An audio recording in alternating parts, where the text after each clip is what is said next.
Even though this element has been in the game for some time, we have recently received some changes, and they are for good. Well, now the jukebox can interact with redstone, adding a few more functions. Welcome to a new video of Big Brother 161, and today we will see some new and old characteristics about the jukebox. So let's begin. This is the jukebox, and this is a disc. If you right click with the disc, it will play a track that is very proper of the specific disc we used. And with another right click, we remove the disc. This is the recipe, and of course it has some functions. For example, when we play music near parrots or allays, they start to dance.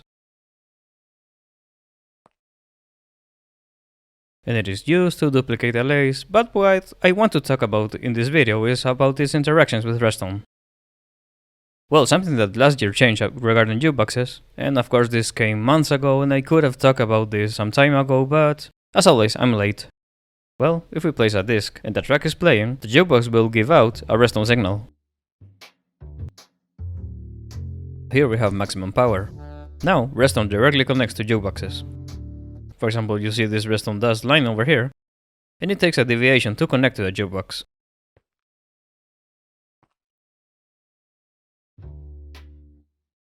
If we add some other redstone elements on the sides, they will also receive the redstone power, for example the pistons and the redstone lamp. Comparators, repeaters, and also a power rail, a bell, and a redstone torch, since the jukebox is an opaque block. This is an old characteristic of the game, but if we take a signal using a comparator, and we place a disc, each one of these is going to emit a different power level, depending on which disc it is. This one is chirp, and the power level corresponding to chirp is 4. Now let's try strad.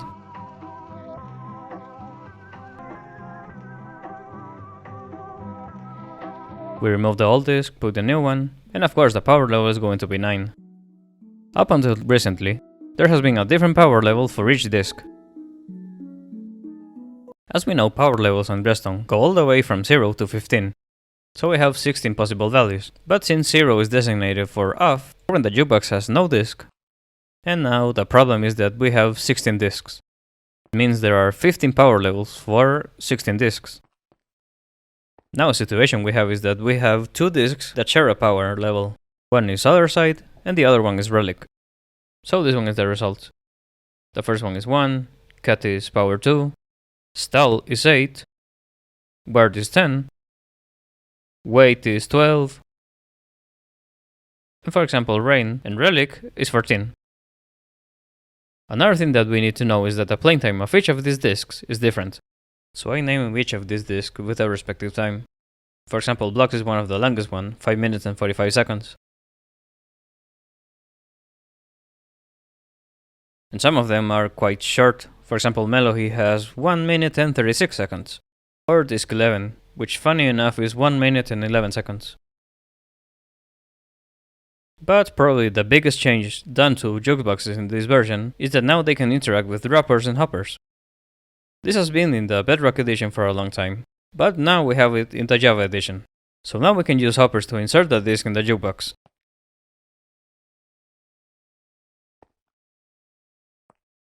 So let's unpower this.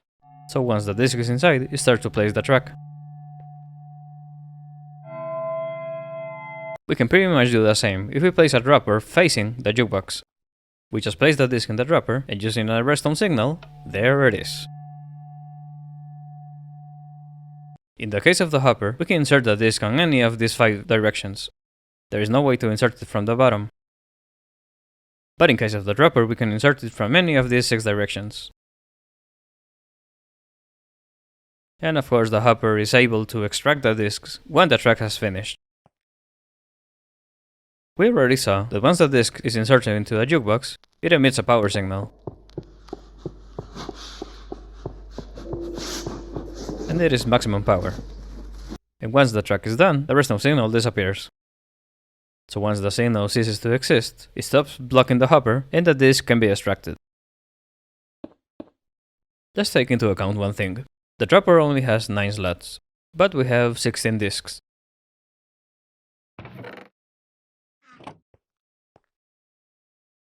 we could arrange 8 discs inside the hopper.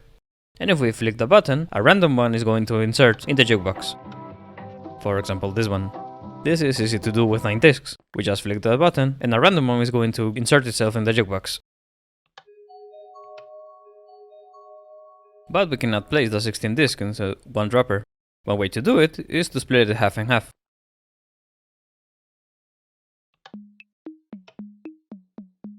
But what if we only want to flick one button, and one of the 16 discs is going to be played randomly?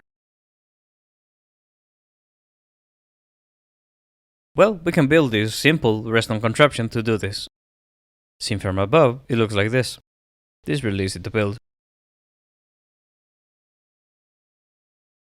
So inside we place these 2 items inside the dropper, with a stackable item and a non-stackable item, facing the hopper, as well as the hopper is facing the dropper. Here you have a comparator taking out the signal, 3 pieces of redstone, a repeater pointing towards the comparator. We place these 2 target blocks, and of course we have both droppers facing the jukebox. So each time we flick the button, we don't know which of the 16 discs is going to be inserted. Here it is. Here we have this one, so it can be any of the 2 droppers.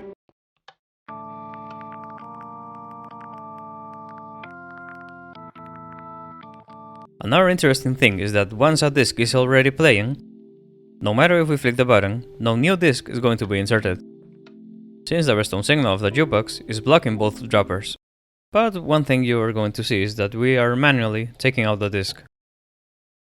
So what should we do if we want to avoid that task? We can place the dropper facing this hopper, the hopper feeding into a jukebox, and we can place another hopper beneath the jukebox.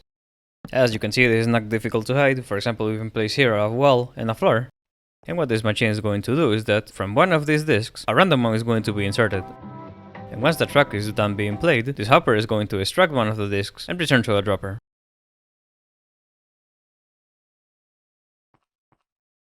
We can do the same with these ones.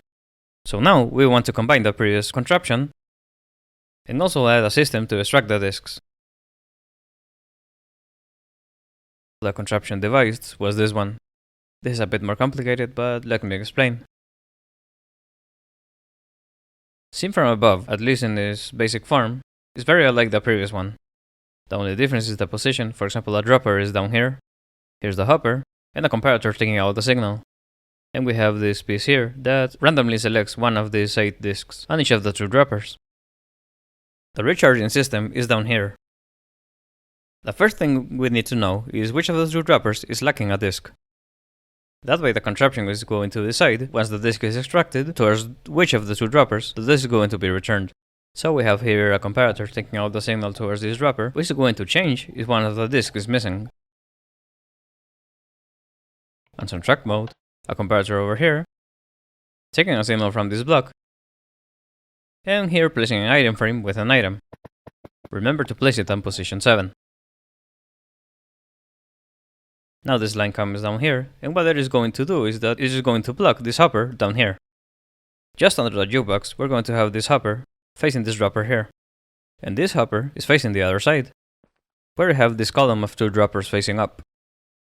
Here we just place a button, and what it is going to do is that it is going to activate this dropper here, and also this one here. Here we place an observer, which is going to emit 2 signals, because we already know this dropper tends to have update problems. Because of quasi-connectivity, it detects the power signal of the jukebox, and it doesn't activate. Here is a disc, which was the last one to be played. And this button also sends a signal towards this repeater on delay 4, activating the dropper, which is going to decide which of the 2 items is going to be inserted. So the button is going to do 2 things. Activate the recovery system and activate the disk randomizing system. You can see this disk was inserted and the pickstep disk is back. Let's suppose the track finishes. This hopper absorbs the disk, and the system is going to detect that the disk is not lacking from here, but it is lacking from here. The bottom hopper has absorbed it, and as you can see, it is located here in this dropper. So now we hit it again. Now you can see this disk is back to position, and this one is being played. Let's do it again. the disc is back to position, and this one is being played. And again. And now this one is being played. This way, this contraption is going to return the disc towards the correct dropper.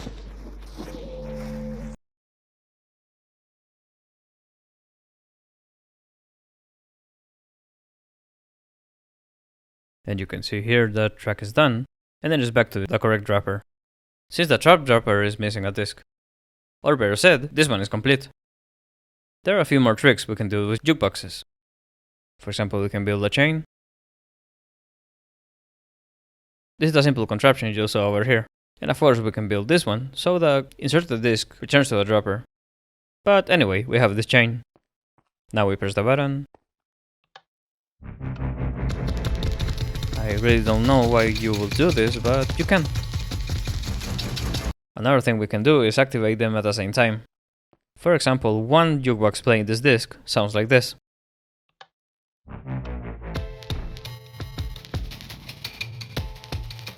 Two jukeboxes sound like this.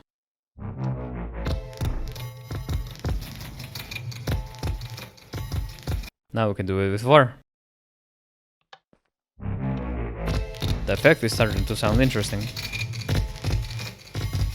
If we press F3 and go to this part, we can see that the ambient sound being reproduced is 4 out of 8, so in theory we can only reproduce the sounds of 8 jukeboxes at the same time, and in any case 9 sounds are not going to be all reproduced.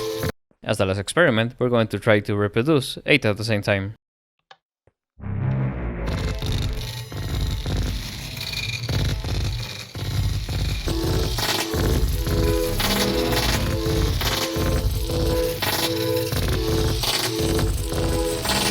And another simple contraption we can do is, for example, place the jukeboxes in a corner of our room. I built this out of glass so we can see through.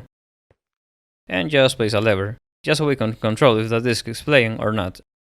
We just have to load this dropper with enough discs.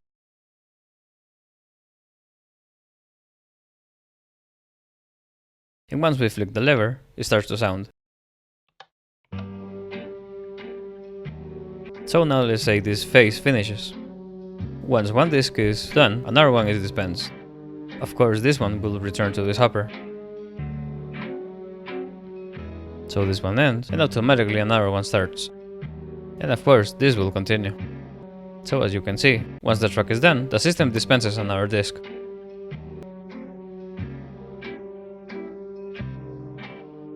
So we can now flick the lever, the system is shut down, and when this track is done, no new disc is going to be dispensed. So here are some examples of what kind of contraptions we can do with our jukeboxes. This is a lot more interactive than what we used to have. So this has been Big Brother 161, and remember, I will be watching.